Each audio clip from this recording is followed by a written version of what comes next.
Inspiration sa health and wealth, laging ready sa amin yan. Katulad ng mga tao nagkasakit pero bumangon uli. Lahat ng yan dito sa Be Alive!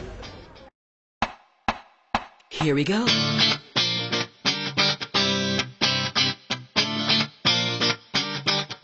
Let me lift you up. We'll go right to the top. Let the sun come up. Together we can fly.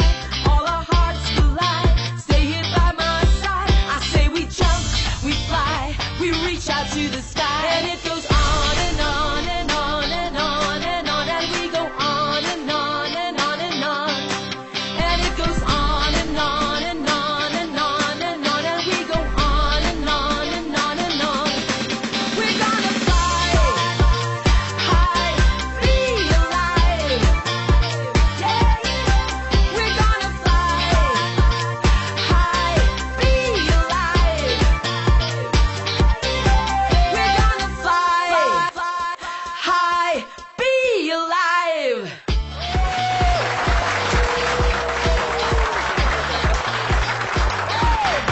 Good morning to everyone and happy Sunday. It's 8:30 a.m. and it's time to be healthy and be alive! We have lots of inspiring stories today and of course, expect another powerful Sunday. Isang taga Cebu. Actually, noon pa niya tayo kinukulit, Susan. Pumunta ako sa Cebu noon, tapos kumakain ako. Sabi niya sa akin, kausapin mo ako kasi I have cancer. Oh. Di ba? So, and then from that time on, after that, it was in December of 2012. And now, papanoorin natin yung story niya. Rib bone cancer yun, Susan. Rib bone cancer? Yes. Wow. But now, all her cancer cells are inactive because of Lamine. Wow. Yun. Well, wow. Buti pa, let's watch the story of Mitos and how Lamine helped her.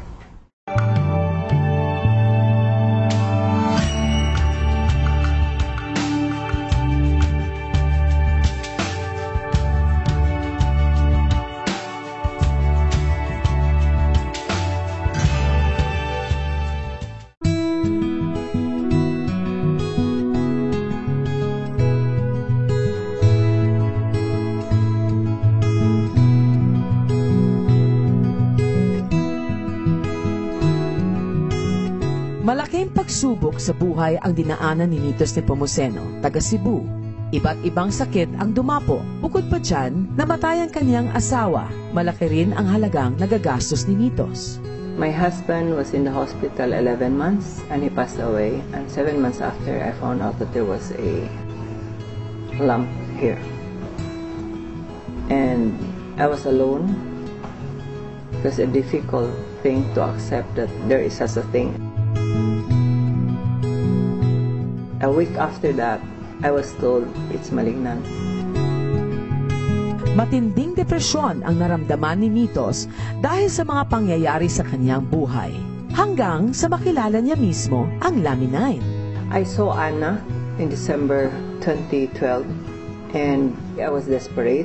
I wanted my cancer to be addressed, my insomnia and everything. And then she told me cancer is there. Now it was for me to say whether I take 1122, it's up to you because there's no overdose. Dahil sa Lamine, maraming mga magagandang pagbabago ang naramdaman ni Mitos sa kanyang kalusugan. When I had the bioimaging, nothing was found there. It did not spread in any way. My metastasis didn't spread. Of course, I was injected every month. So this time, when they told me that they will change because 2 years na ako ganon, they said there's something, another one is about 25,000. I said, if it's 3 months, it's okay. But then when the doctor said it was every week, tumulo yung luha ko.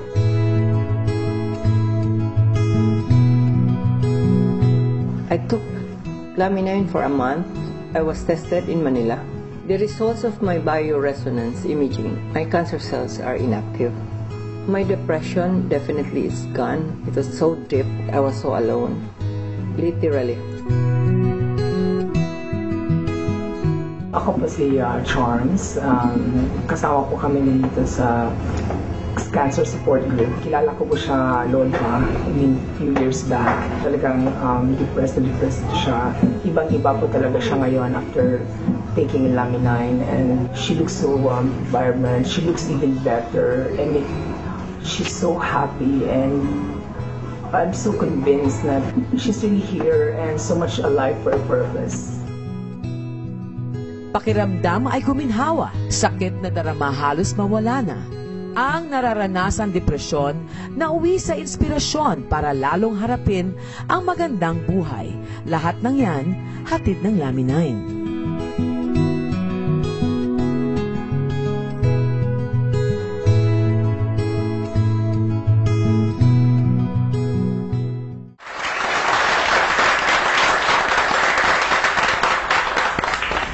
When we come back, pag-uusapan natin ang kwento ni Nitos Nepomuceno.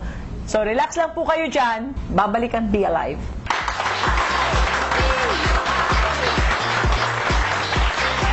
We're gonna fly high, be alive.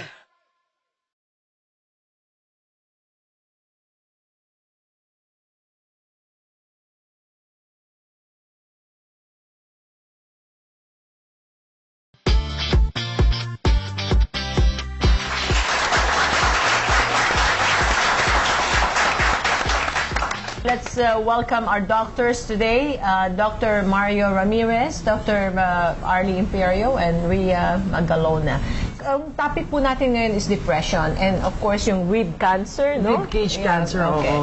So, what triggers depression? Kasi po halos lahat po ng tao nakaka-experience ng depression in their lifetime, no? And I know some have this severe depression. Ang umpisa niyan pagka meron parang threat. So there will be stress, and that can be healthy. And then if the person has inability to cope with that stress, it will worsen. It may lead to anxiety reaction. So anxious ngayon siya, hindi pa rin siya nakapag-cope. It will worsen, then that can lead now to depression. So in short, there is the person's inability to cope with something that he perceived as stressful. It could be disease, it could be psychological, it could be almost anything. And the person would need professional help na talagang kasi pwedeng meron ng parang disorder sa way of thinking on how the person psychologically can cope with the stressor. Actually, doctors, our case today, she had cancer, no? At saka talagang depressive din siya. At that point in her life, pinaka-lowest point, namatay din yung kanyang asawa. Ang ano po, we have a misconception sa Philippines, no? Lalo na po sa atin, bansa. Pag sinabing depressed, marami nagsasabi, baliw ba yan? Loko-loko ba yan? Or is that really a sickness? It could be a mental disorder, but it could be more of the person's inability to cope with whatever is triggering the stressor. So like what you mentioned, namatay ang loved one, nagkaroon ng cancer lang, madidepress na yung pasyente, right? E nadagdagan pa. Parang ano na siya, parang naging overwhelming na. And that's where professional help is needed. A psychiatrist, una pwedeng psychologist muna, kasi pwedeng psychological. Pero pag naging pathologic, ibig sabihin meron ng medical component. That's where the psychiatrist comes in. The person needs help. Dr. Rhea? Kadalasan sa buhay ng tao, mayroon tagang mga dumadaan na pagsubok. Katulad sa kanya, nagkasakit siya, tapos nagkaroon pa ng cancer. So, kumbaga, isang sitwasyon yun na nag-trigger sa kanya na ma-depress siya. Yung mga tao kasing nagkakaroon ng depression, yung mga tao sa paligid, yun ang kadalasang nakakapansin na nade-depress na siya. Wala nang ganang kumain. Yung iba hindi nakakatulog, yung iba naman tulog ng tulog, yung iba nga hindi naliligo, parang wala na siyang ganang mabuhay, in short, kasi nga dahil dun sa pinagdaanan niya. Pero kung tayo, wala tayong disorder ng depression, yung mga ordinaryong tao, kaya nating labanan yung mga pagsubok na ganyan. Pero kung nagiging disorder na nga siya, ganun ang mga nagiging kalabasan niya, yun, wala nang ganang mabuhay, in short. Depression actually is a part of a stage in cancer, awareness, then depression, acceptance. The cancer patients should go through these stages, and depression needs to be treated early because ang initial response kasi ng body natin during depression is to decrease the immune system. So, all the more na depressed ang pasyente, all the more that the immune system is depressed, all the more that the patient will have metastasis of the cancer. May pinipili ba ang depression or sino ang incline sa depression? Sa tingin ko, walang pinipili ng age ang depression because as we can see as early as now, children in the States are having depressive episodes That's very true. Lalo na yung mga puberty, yung mga identity crisis sila, no? Tapos, again, maraming suicidal pa, no? Yes. Yung pong manic depressive, bipolar na tinatawag, no? Ano po ang bipolar sa simple depression lang? Yung manic depressive, extremes Mania, ibig sabihin pwedeng super happy, pero extremely, parang exaggerated. And then mamaya, super malungkot. Sobrang lungkot naman. Kaya bipolar kasi dalawa, parang opposite poles. One is north, one is south, one is up, one is down. Extremes. So, hindi ordinaryo. Kasi at one moment, we can be happy. At one moment, we can be sad.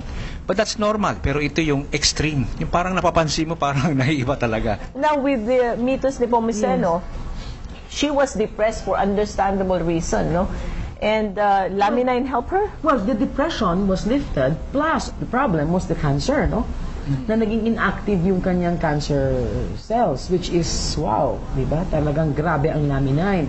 And we have a lot of testimonials or people who had been really saved by Laminin. Bakit po ang Laminin natutulungan to mga pasyente or mga taong ganito?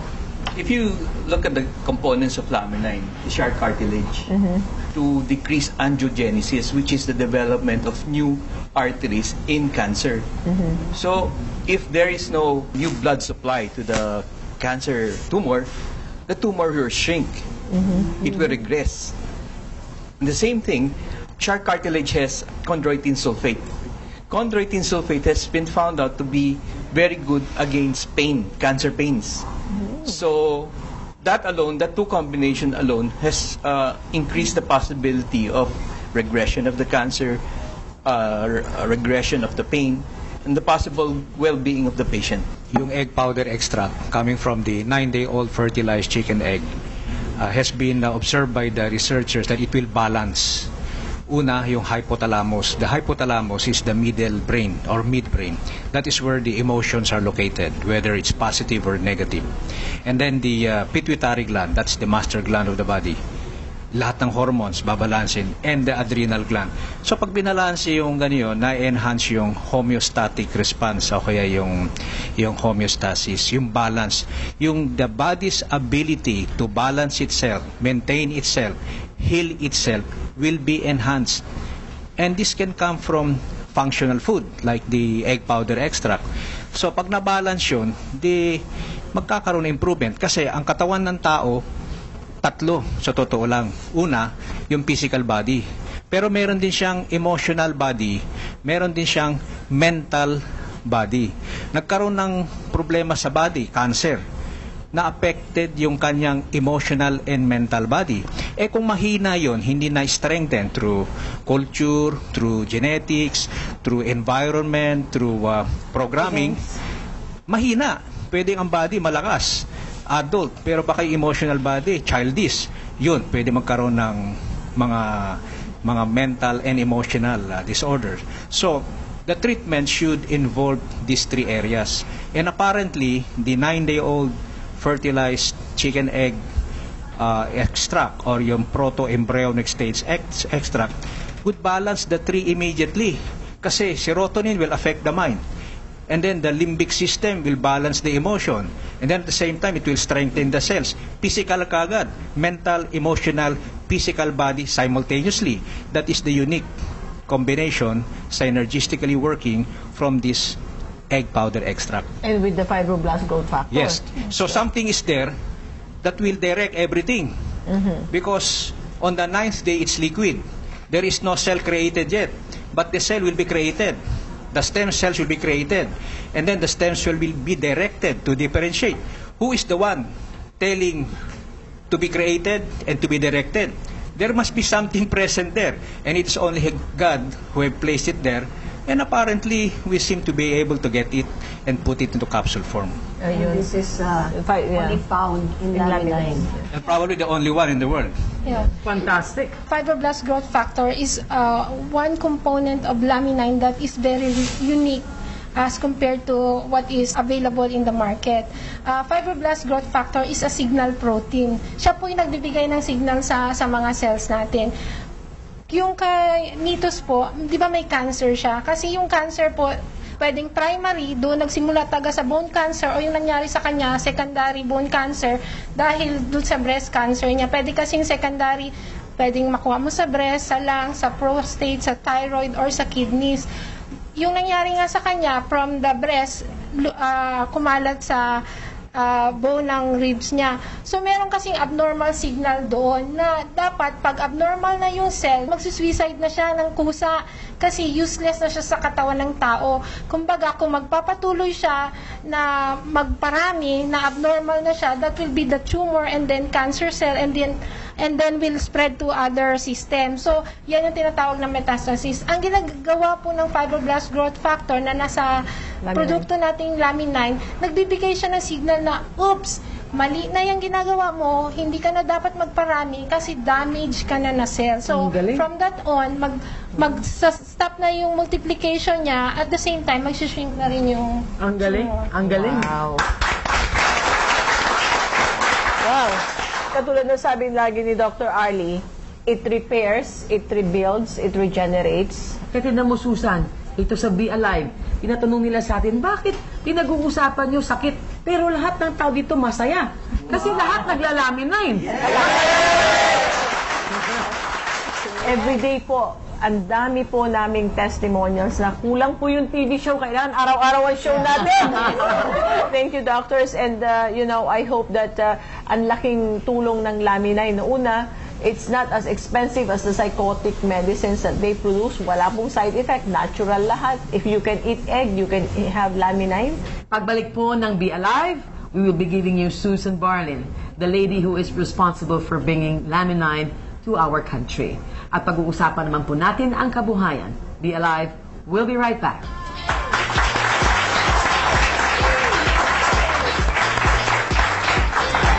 We're gonna fly high, be alive.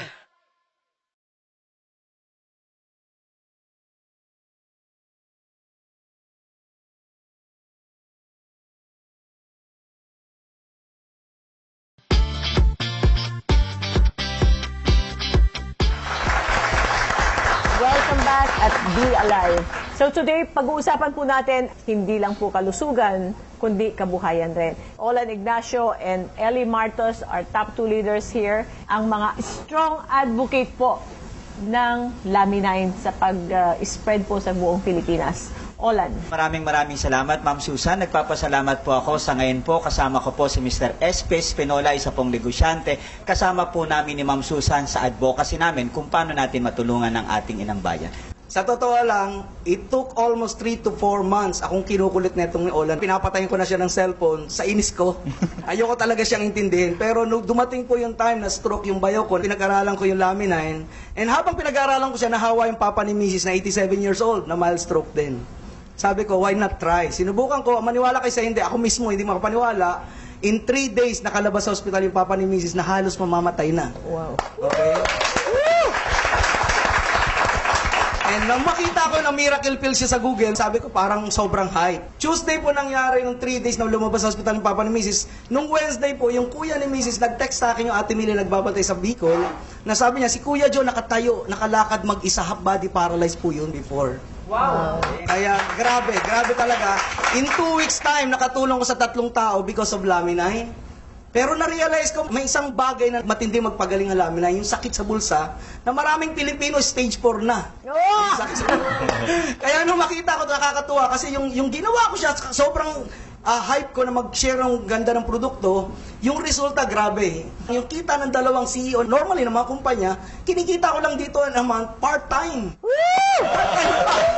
Kaya kayo kung interesado kayo na maging part ng mission namin na i-share yung good news sa buong mundo, please come with us. Join the group. Join the mission. So, nakabili ka na ng kondo? Condominium po, sa trim place ko, golf course yung harapan. I realized dati, habol ako ng habol sa kita. Pag inuuna mo pala talaga yung mission Minisyon mo na bago commission, mas magaang. Tama. Walang hard sell. Mas Tama. masarap yung ginagawa mo, mas masarap yung buhay. Salamat. Talagang galing talaga sa taas. Eli, ikaw naman. Maraming salamat ulit, Ma'am Susan. Naalala ko pa yung dati una tayong nagkita, Eli, malaki ang maitutulong dito sa OFW. Ako po kasi isang OFW, gusto ko po munang ipakilala yung aking Silver Director, Sir Rolly Mutilla.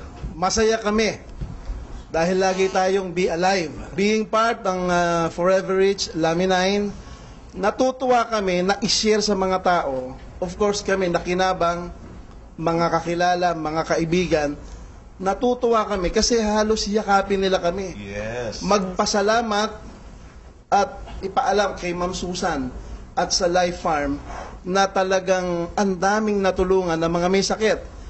And of course, sabi nga ni Ma'am Susan sa amin, mission first before commission. Yes. That's why kami ngayon tumatanggap na rin ng magandang income. Yes! Ano ang first experience mo na nakita mong epektibo ang Laminine? Nung nag-take ako ng Laminine, in just 1 hour, nawala yung back pain ko. And then, binigay namin sa mga kaibigan, lahat sila. Iisa ang sinasabi, lahat guminahawa, minawala cancer, and so on. Countless na po na mga testimonial, hindi na namin mabilang. That's why naging committed kami dun sa advocacy na i-share ang Laminine sa lahat ng tao. Tama. Ngayon naman pag-uusapan natin ang isa ko rin pong kasama, si Mr. Butch Bio, isa pong Gold Director natin. Mabiyayang umaga po. Maraming salamat.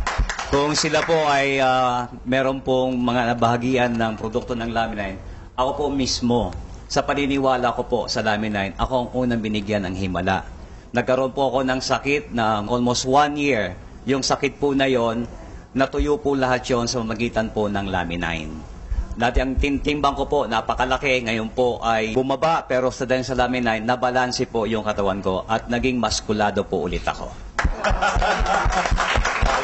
So, Butch, after you, who is the next person na na-share mo at nakita mong talagang totoo pala to? Hindi ko po kilala yung unang tao pong sumali po sa akin. Kaya para po doon sa mga manonood, hindi nyo kami kilala o maring kilala po nyo kami, iniimbitahan po namin kayo. Yung unang naniwala pong tao sa akin, isa pong seaman na taga Bacolod. Revich Pestaño, congratulations. Yeah. Silver Director na rin po, going for gold. Pinalaki po niya ang grupo ng Bacolod at hindi na po siya ngayon naglalayag, kundi ang ginagawa po niya ngayon, pinopromote po niya ang himala ng produkto po ng Life Farm Global, ito pong Laminine. Akin naman pong ipakikilala yung ating bagong Gold Director. Katulad ko po siyang OFW, Mr. Edison Tabago.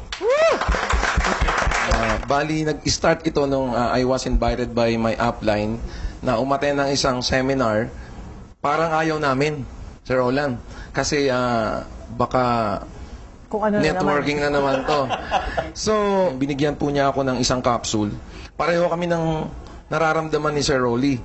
1 hour lang po, nawala yung back pain ko. Wow. And then, dun po lahat, Ma'am Susan, nag-start. So, trinabaho ko. We went to many places like Bicol. And dun ko nakita na ang Laminine business pala ay hindi lamang talaga pera-pera lang. Kundi talaga ito'y pagtulong sa kapwa. Sumunod nun, gumanda na po yung aming kabuhayan. Malaking naitulong po sa family ko. Sa daughter mo? Yung isang daughter ko po na may Henoxuline purpura na I hope ma-feature din po siya rito. Talaga pong grabe. Malaking pasasalamat ko unang-una po sa Panginoon, kay Ma'am Susan, kay Sir Eli, kay Sir Roland, sa mga kasama naming mga leaders. Huwag kayong bibitiw. Magpakatatag kayo dahil iisa lang po ang patutunguhan natin. Kung nakaya ni Sir Roland, nakaya ni Sir Eli, kaya natin lahat. Yes! Bago ho tayo magpaalam sa inyo, I'd like Eli to share yung advocacy niya. Ano yung big picture na gusto mong magawa? Sana yung ating mga OFW na gustong mag-abroad, kumita ng dolyar, subukan nyo po ang Laminine. Meron po kaming program, natuturuan po namin kayo paano po ito gawin sa tamang paraan. Una po, yung hindi na kayo aalis ng Pilipinas, makakapiling nyo po ang inyong pamilya. Pangalawa, yung kikitain nyo po sa bansang pupuntahan nyo, masigit pa po ang pwede nyong kitain dito. Magtatrabaho rin lang naman tayo, di ba, doon. Kasama nyo pa ang at least kasama pa ang ating pamilya. So yun lang po sana, no, iniimbitahan po namin kayo, lalo na po yung mga overage, yung mga may plano pa lang mag-abroad, subukan nyo po ito. Makakasiguro po kayo maganda po yung patutunguhan ninyo, katulad po ng mga kasamahan natin dito. Maraming salamat po. Tumawag po kayo sa opisina. Araw-araw po, meron po tayong seminar. Mamimit niyo po ang mga leaders na ito. Lagi po silang nasa opisina. At kung nasaan pa po kayo, kahit kasaan pong probinsya, tumawag lang po kayo at kagagalak po namin ipadala isa sa mga leaders natin. It pays to be good. At the end of the day, ang pera po madaling maubos. Pero po, pag may nagawa po kayong kabutihan at may natouch po kayong buhay, hindi po ibebenta yon. Kahit po anong sabihin ng ibang tao, you look at yourself in the mirror and alam nyo po kung anong ginawa nyo. Matutulog po kayo, nakangiti ang mukha. Yes! Very touching talaga ang shiner mo, Ma'am Susan. Nagpapasalamat po kami at ang iyong advocacy ay patuloy na kumakalat para sa ating bayan. At nagpapasalamat po ako sa mga kasama natin ditong mga directors. Lagi niyong tandaan, sa bawat Pilipinong nagtatagumpay, bayan ang naiwawagayway. Yes. Sa pagbabalik po, be alive!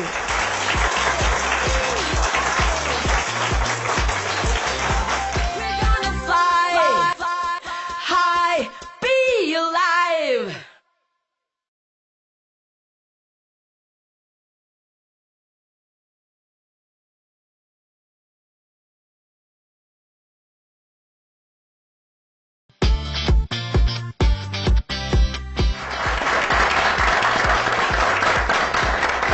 Whatever your condition in life, mayaman o mahirap, bata o matanda, ang Forever Rich Philippines ay laging ready para kayo ay matulungan. And here in our show, we are not giving medical advice, but an alternative and natural way to address your sickness. Hope to see you next Sunday. Stay happy, healthy, and wealthy. Of course, and always remember, we love you! And